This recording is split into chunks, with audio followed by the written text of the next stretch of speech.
Tuhan bersamamu dan bersama roh.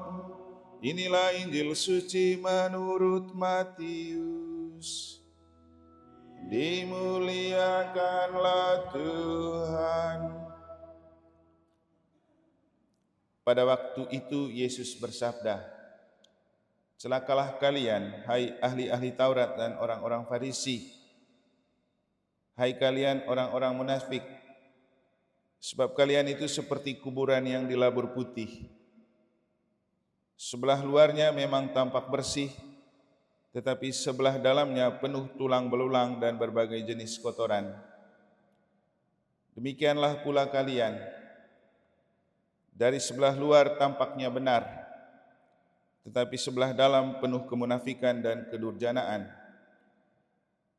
Celakalah kalian, hai ahli-ahli Taurat dan orang-orang Farisi, hai kalian orang-orang munafik. Kalian membangun makam bagi nabi-nabi dan memperindah tugu peringatan bagi orang-orang saleh,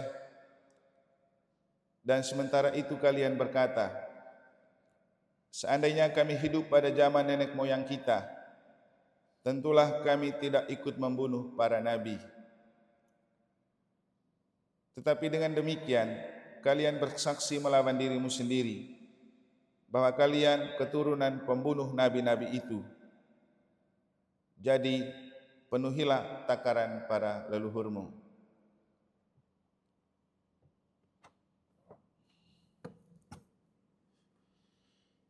Demikianlah sabda Tuhan. Terpujilah Kristus. Suster, frater, Bapak Ibu, saudara-saudari, adik-adik dan anak-anak sekalian yang saya kasih dalam Tuhan. Ada suatu istilah yang melukiskan gaya hidup dari para bintang Hollywood, namanya realitas velus. Artinya mereka menampilkan realita yang dikarang-karang begitu, bukan menunjukkan apa yang sebenarnya. Dan yang sering terjadi karena mereka sering jadi sutradara film di Hollywood, kadang-kadang itu mengubah gaya hidup dan karakter mereka yang sebenarnya, kemudian menjadi pribadi palsu. Hari ini kita mendengar Yesus mengecam mereka yang hidup dengan pribadi palsu. Pribadi palsu itu adalah orang yang hidup dengan mengingkari kenyataan yang sebenarnya, tetapi memoles penampilan dengan hal-hal yang ngeri begitu. Ya, kalau zaman sekarang namanya orang utamakan casing daripada isi, yang kemudian dibahasakan oleh Injil dengan pribadi Farisi atau munafik. Yesus sangat tidak suka orang Farisi dan orang munafik. Karena apa? Sering melakukan hal yang dibuat-buat yang tidak mencerminkan karakter yang sebenarnya.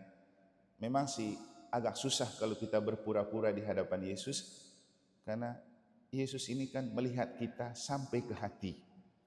Sehingga tidak ada gunanya kita berpura-pura, karena Tuhan tahu isi hati kita, Tuhan tahu keberadaan kita yang sesungguhnya, apalagi Tuhan yang menciptakan kita. Maka paling penting dalam hidup adalah hidup apa adanya, bukan realitas velus atau mengingkari kenyataan. Nah, inilah yang terjadi dengan Santo Agustinus, orang kudus yang kita peringati pada hari ini. Waktu dia masih kecil, usia remaja sampai dengan usia kurang dari 18 tahun, ia tampil sebagai seorang anak dan pemuda yang berandal, sangat nakal dan susah diatur.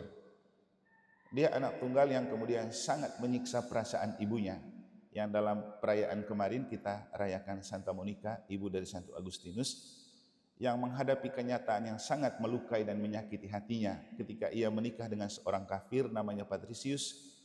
Kemudian ketika dia terus berdoa agar Agustinus punya masa depan yang bagus, selalu dicibir dan dihina oleh suaminya. Ngapain doa-doa kayak gini? Tapi dengan air mata ia terus berdoa karena ia berharap anaknya akan berubah dan menjadi baik. Akhirnya pada usia 18 tahun, Agustinus ini mengalami sebuah persoalan yang paling menyakitkan. Ia kemudian menjalani hidup seperti kumpul kebo begitu. Kemudian lari ke Italia, sampai di Italia ibunya ikut dan minta doa di Uskup Ambrosius. Mungkin ada yang pernah dengar cerita tentang Uskup Ambrosius. Ini uskup yang diangkat menjadi uskup dalam seminggu. Jadi waktu di Milan atau Roma waktu itu ada situasi kaos di mana orang harus memilih uskup. Waktu itu Ambrosius jadi pemimpin di kota. Dia belum dibaptis Katolik. Tiba-tiba dalam sebuah pertemuan, anak kecil bersuara, Ambrosius uskup, Ambrosius uskup. Mereka kemudian berpikir, ini adalah suara Tuhan. Maka kemudian dalam 1 minggu dia dibaptis, terus kemudian ditabiskan jadi uskup. Jadi sangat instan. Tapi itu adalah pilihan Tuhan, dan dia inilah yang mendampingi dan sering berkonsultasi dengan mamanya Agustinus bernama Monica, yang kemudian bisa mengubah Agustinus dari yang berandal menjadi bukan hanya anak baik, tapi juga menjadi seorang imam dan uskup. Tidak ada yang mustahil bagi Tuhan untuk sebuah perubahan kalau kita berdoa dari hati yang tulus dan ikhlas, dan terus menampilkan diri sebagai pribadi yang realistis, apa adanya, tidak dibuat-buat, tidak membalut keberadaan dengan penampilan-penampilan yang membuat kita menjadi orang munafik dan Farisi. Dan akhirnya Bapak Ibu, saya rasa kita semua pasti punya buku Doa Sumber Kekuatan. Itu bukan hanya sekedar judul buku, tapi itu memang memberikan kekuatan dalam hidup untuk mengubah hal yang tidak mungkin menjadi mungkin, sehingga Agustinus yang tampak berandal dan jahat kemudian diubah oleh Tuhan menjadi pribadi yang hebat dan berguna di tangannya. Jangan lupa, Paulus yang menulis surat kepada kita dalam bacaan pertama juga adalah seorang pribadi yang awalnya berandal dan penjahat, tapi kemudian oleh sentuhan kasih Allah diubah menjadi seorang rasul. Kita punya anak-anak, kita ingin mereka punya masa depan yang baik dan bagus, tapi jangan lupa anak adalah anugerah Allah. Biarkan dia bertumbuh dan berkembang dalam iman. Mari kita menjaga dan memelihara dia dengan doa. Semoga Tuhan memberkati.